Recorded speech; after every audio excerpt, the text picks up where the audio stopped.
Good morning student. आज हम पढ़ेंगे व्याकरण का में क्रिया विशेषण।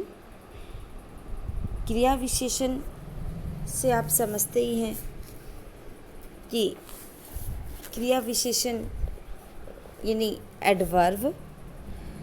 क्रिया विशेषण शब्द दो शब्दों के मेल से बना हुआ है, क्रिया और विशेषण।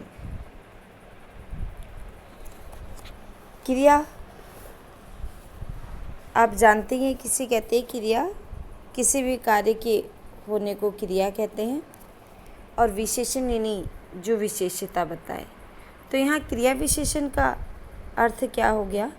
जो शब्द क्रिया की विशेषता बताए उसे हम क्रिया विशेषण कहते हैं।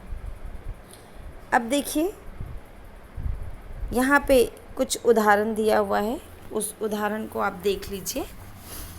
जैसे कि देखिए, राम यहाँ आता है, वे यहाँ आते हैं, लड़की यहाँ आती है, हम यहाँ आएंगे आदि।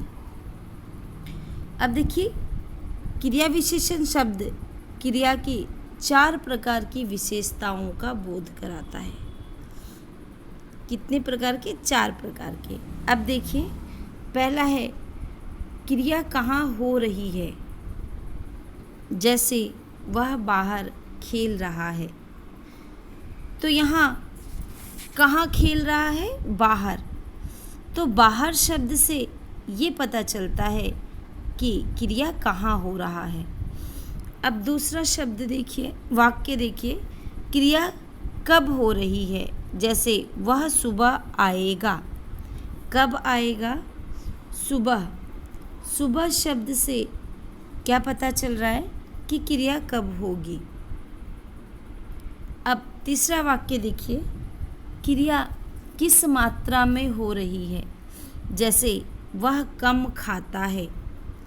कितना खाता है? कम। अब यहाँ कम शब्द से क्या पता चल रहा है कि खाने की क्रिया कितनी मात्रा में हो रही है। और चौथा वाक्य देखिए, क्रिया किस प्रकार या किस रीति से हो रही है। जैसे वह धीरे चलता है। कैसे चलता है? धीरे धीरे। शब्द में यह बोध हो रहा है कि क्रिया किस रीति या ढंग से हो रही है। तो आप कह सकते हैं कि ये 4 प्रकार से क्रिया की विशेषताएं बताई जा रही है। तो हम कह सकते हैं कि क्रिया विशेषण के कितने भेद हैं? क्रिया विशेषण के 4 भेद हैं। कौन कौन से? स्थानवाचक क्रिया विशेषण, कालवाचक क्रिया विशेषण, परिमाणवाचक क्रिया विशेषण, रीतिवाचक क्रिया विशेषण। अब देखिए, स्थानवाचक क्रिया विशेषण किसे कहते हैं। जैसे इधर उधर, और अब कह सकते हैं यहाँ वहाँ, आगे पीछे, ऊपर नीचे, दाएं दाहिने बाएं, सामने आर पार, चारों ओर आदि को हम स्थान सूचक क्रिया विशेषण कहते हैं। स्थानवाचक क्रिया विशेषण में की परिभाषा क्या है? स्थानवाचक क्रिया विशेषण की पहचान के लिए वाक्य में प्रयुक्त क्रिया से पूर्व कहाँ लगाकर हम प्रश्न करेंगे।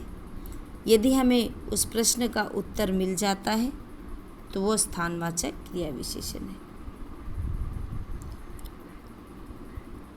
कहाँ लगाकर हम प्रश्न करेंगे और वो उत्तर मिलते ही हम समझ जाएंगे कि वो स्थानवाचक क्रिया विशेषण है। अब देखिए, कालवाचक क्रिया विशेषण किसे कहते हैं। क्रिया के होने के समय को सूचित करता है, उसे हम क्रिया विशेषण या कालवाचक क्रिया विशेषण कहते हैं। इसमें समय को बताया जाता है, जैसे हम परसों कोलकाता जाएंगे। मित्र, यहाँ प्रतिदिन वर्षा होती है। इस वाक्य में परसों और लगातार ऐसे शब्द जो क्रिया के होने के समय को सूचना दे रहा है उसे हम कालवाचक क्रिया विशेषण कहते हैं।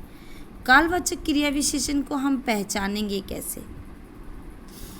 देखिए बच्चों, कालवाचक क्रिया विशेषण को पहचानने के लिए हम क्रिया से पूर्व कब लगाकर प्रश्न करेंगे और उत्तर यदि मिल जाता है तो वो कालवाचक क्रिया विशेषण होगा। जैसे आप देखिए, प्रातःकाल, सायंकाल, दोपहर, दिन भर, हमेशा, नित्य, सदैव, प्रतिदिन आदि कालवाचक क्रिया विशेषण है। अब देखिए परिमाणवाचक क्रिया विशेषण। परिमाणवाचक क्रिया विशेषण किसे कहते हैं?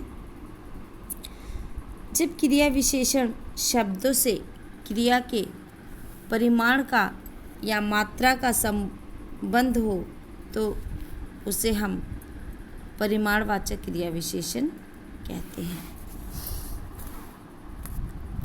जैसे देखिए, कम, बहुत, पर्याप्त, अधिक, उतना, जितना, कम, इतना आदि। अब इसमें देखिए, दिनेश बड़ों के सामने कम बोलता है। बड़ों के सामने, मैं बहुत खा गया। परिमाणवाचक क्रिया विशेषण को हम पहचानेंगे कैसे? परिमाणवाचक क्रिया विशेषण शब्दों को पहचानने के लिए क्रिया से पूर्व कितना शब्द लगाकर प्रश्न करेंगे। यदि उन प्रश्नों का उत्तर हमें मिल जाएगा तो वो परिमाणवाचक क्रिया विशेषण होगा।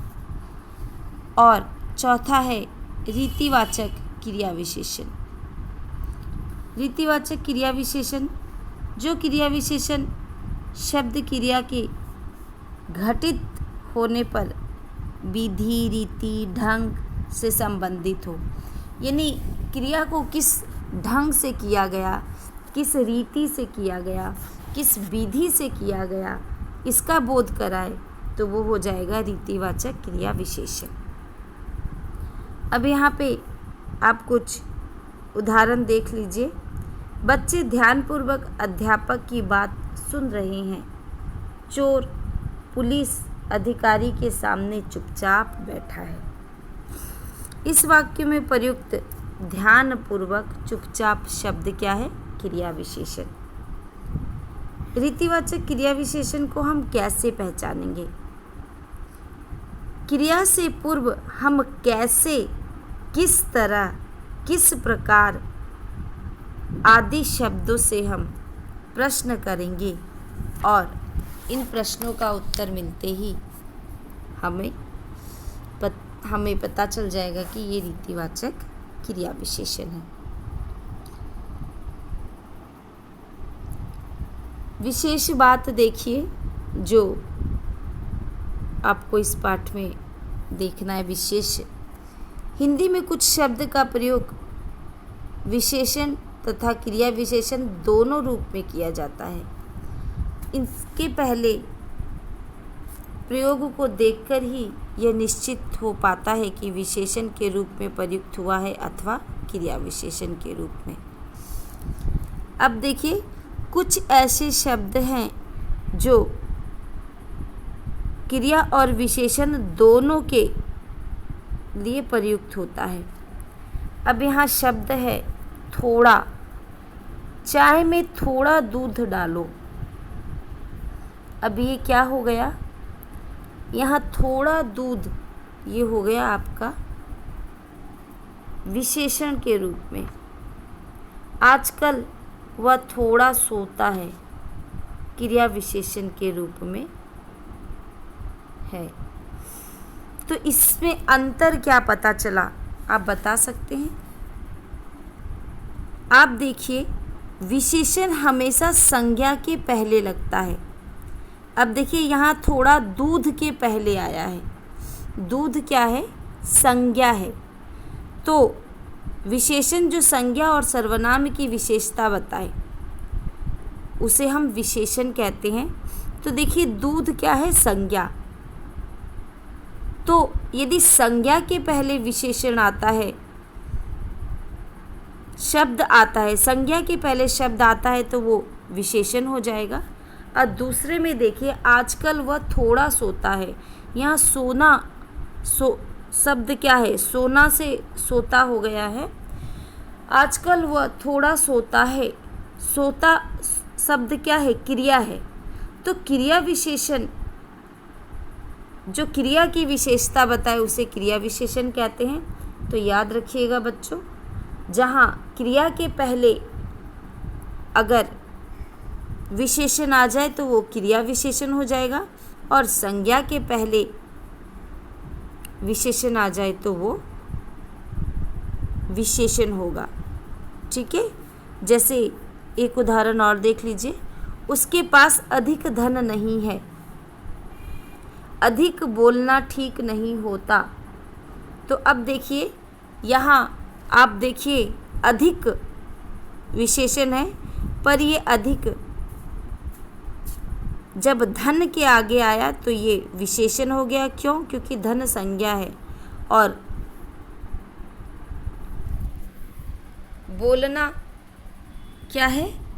बोलना आपका क्रिया है, इसीलिए ये आपका हो गया क्रिया विशेषण। धन्यवाद।